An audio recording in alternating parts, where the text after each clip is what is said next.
mi-BD, mi-histoire. Tintin dans l'histoire. C'est une revue qui était parue Historia chez Marchand de Journaux, qu'ils ont réuni en deux volumes, qu'ils ont réunis en un seul cartonné. C'est en fait tous les événements historiques de 1930 à 1986 dont Hergé s'est inspiré pour faire les histoires de Tintin. C'est absolument génial et qu'on s'aperçoit en fait qu'il s'est inspiré de tout.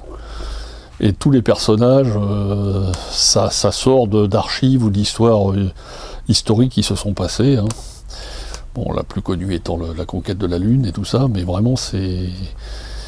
Tous les mystères de Tintin sont découverts avec ce bouquin parce qu'il explique vraiment, il retranscrit toute l'histoire de toutes les aventures de Tintin à travers les événements historiques dont il s'est inspiré pour faire ses 24 albums.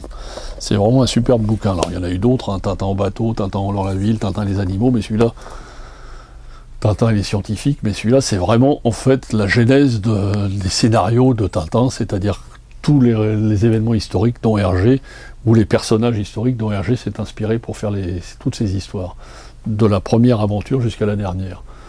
C'est pour l'histoire, pour tout historien c'est super, mais pour tout fan de Tintin, et Dieu sait s'il y en a, c'est absolument indispensable.